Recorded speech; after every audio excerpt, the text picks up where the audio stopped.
अस्सलाम वालेकुम। Practical number 6 है हमारा रिट्रोएक्टिव इनहिबिशन और ये कंटिन्यूएशन है हमारे प्रोएक्टिव इनहिबिशन का जो प्रैक्टिकल था उसकी।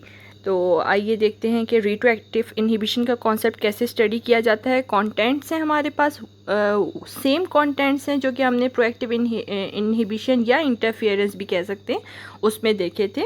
आप देख सकते हैं इंट्रोडक्शन में भी सेम मटेरियल मौजूद है, मेथड के पोर्शन में हेडिंग्स सेम है, आगे मटेरियल जो है थोड़ा सा डिफरेंट होगा क्योंकि यहाँ पे हाइपोथेसिस हमारा डिफरेंट होगा, एक्सपेरिमेंटल डिज़ाइन में डिफरेंस आएगा, प्रोसीजर ऑब्जर्वेशन टेबल में डिफरेंस आएगा। तो उसी के साथ साथ फिर हमारे रिजल्ट और कंक्लूजन में भी डिफरेंस होगा। एम एंड पर्पस ये कि पिछले में हमने प्रोएक्टिव इनहिबिशन का कॉन्सेप्ट देखा या इंटरफेरेंस कह सकते हैं, यहाँ पे हम रिट्रोएक्टिव इनहिबिशन का इफेक्ट देखेंगे। सब्जेक्ट्स एबिलिटी ऑफ रिकॉल, कि वो जब सब्जेक्ट रिकॉल कर रहा है कोई इन्फॉर्मेशन तो क्या रिट्रोएक्टिव इनहिबिशन एग्जिस्ट कर रही है या नहीं। मेमोरी की डेफिनेशन लिखी हुई है, it is the capacity to record, retain and retrieve information. Again forgetting का की डेफिनेशन है कि हम कोई चीज़ रिट्रीव करना चाहते हैं और उसका फेलियर होता है, वो बहुत सारी रीजंस हो सकती हैं, उनमें से एक रीज़न इंटरफेरेंस है। इंटरफेरेंस थ्योरी में proactive interference, pro means prior learning interfere कर रही है न्यू लर्निंग के साथ, this is forward interference. Retroactive inhibition में बैकवर्ड इंटरफेरेंस कहते हैं, इसमें लेटरल लर्निंग जो न्यू लर्निंग होती है वो इंटरफेयर कर रही होती है हमारी प्रीवियस लर्निंग के साथ। मतलब रिकॉल हम पिछली चीज़ कर रहे हैं और नई वाली लर्निंग इंटरफेयर कर रही है। हाइपोथेसिस है हमारा कि हम जो रिकॉल कर रहे हैं वो पिछली इन्फॉर्मेशन को कर रहे हैं और जो न्यू इन्फॉर्मेशन है वो हिंड्रेंस क्रिएट कर रही है। वेरिएबल्स में इंडिपेंडेंट में वही दो लिस्ट यूज़ होंगी, list A and B. Dependent में रिस्पॉन्स ऑफ द सब्जेक्ट उसी तरह नोट करेंगे जिस तरह से प्रोएक्टिव इनहिबिशन में किया कि टाइम हम नोट करेंगे और एरर्स।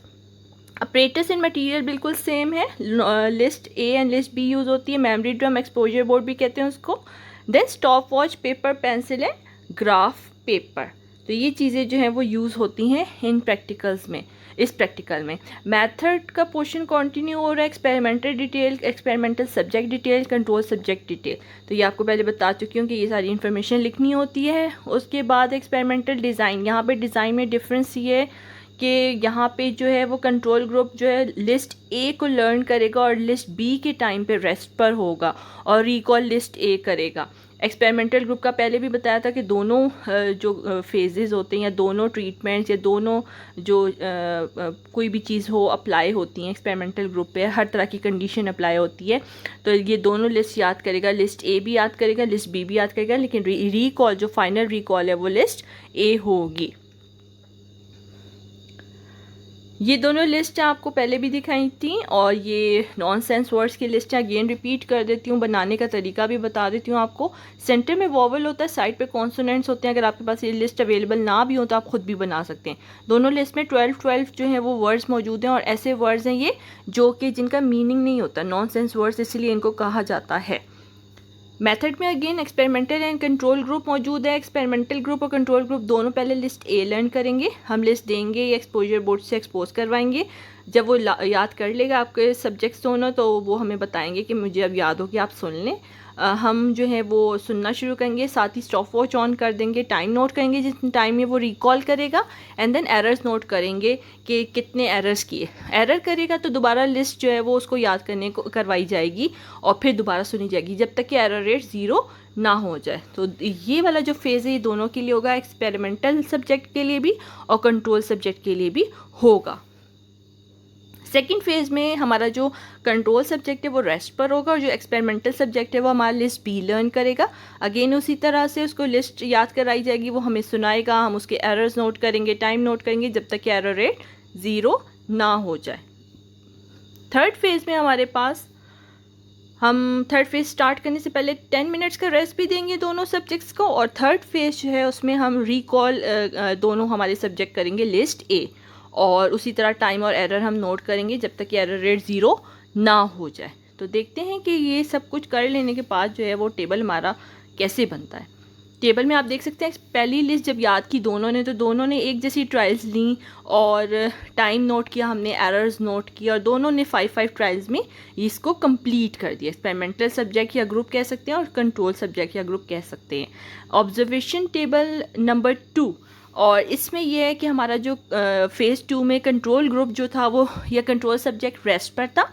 एक्सपेरिमेंटल सब्जेक्ट जो है वो हमारा लिस्ट बी को याद कर रहा था, और आप देख सकते हैं इसने क्योंकि ये दूसरी लिस्ट याद कर रहा है तो इसको यहाँ पे ट्रायल्स ज़्यादा लग गई हैं, और ये 7 ट्रायल्स में जाके एरर इसके ज़ीरो हुए हैं। और जो थर्ड फेज़ है टेबल 3 में हमने रिकॉल करवानी है लिस्ट ए, और आप देख सकते हैं कंट्रोल ग्रुप क्योंकि एक ही लिस्ट याद की थी तो 2 ट्रायल में उसने जो है वो कंप्लीट कर लिया अपना टास्क, लेकिन जो आपका एक्सपेरिमेंटल ग्रुप है या सब्जेक्ट है उसने 5 ट्रायल्स ली हैं रिकॉल करने में लिस्ट ए, क्योंकि इसने दोनों याद की हैं तो इसको ज़रा मुश्किल हो रही है रिकॉल करने में।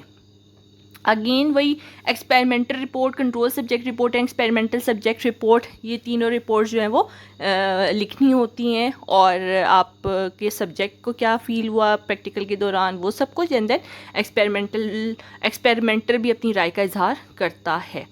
उसके बाद रिज़ल्ट्स आ जाते हैं। रिज़ल्ट्स में सबसे पहले लिखा है कि लिस्ट ए को लर्न करने में कंट्रोल और एक्सपेरिमेंटल सब्जेक्ट ने 5-5 ट्रायल्स ली। देन एक्सपेरिमेंटल सब्जेक्ट ने लिस्ट बी को याद करने में 7 ट्रायल्स ली, जबकि लिस्ट बी को जब वो याद कर रहा था तो कंट्रोल वाला रेस्ट पे था। देन रिकॉल जब लिस्ट ए दोनों ने की तो एक्सपेरिमेंटल सब्जेक्ट ने जो है वो 5 ट्रायल्स में कंप्लीट किया और कंट्रोल वाले ने 2 ट्रायल्स में। कंक्लूड हमने ये किया कि क्योंकि कंट्रोल सब्जेक्ट ने सिर्फ एक लिस्ट याद की है तो उसको मुश्किल नहीं हुई रिकॉल करने में, लेकिन क्योंकि एक्सपेरिमेंटल ने 2 याद की हुई हैं तो उसको रिकॉल करने में, और लिस्ट थी भी दोनों एक जैसी नॉनसेंस वर्ड्स की थी, तो उसको रिकॉल करने में मुश्किल हो रही है, हिंड्रेंस क्रिएट हो रही है। जब उसने पिछली जो लिस्ट है लिस्ट ए रिकॉल करनी चाहिए तो न्यू लिस्ट जो उसने याद की हुई थी वो हिंड्रेंस क्रिएट कर रही है। तो इसका ये मतलब है कि रिट्रोएक्टिव इनहिबिशन का जो कॉन्सेप्ट है वो एग्जिस्ट करता है। तो इस प्रैक्टिकल से हमने ये कंक्लूड किया। उम्मीद है आप सबको ये प्रैक्टिकल बहुत अच्छे तरीके से समझ आ गया होगा, और नई वीडियो में मिलते हैं फिर बहुत जल्द। तब तक के लिए अल्लाह हाफिज़।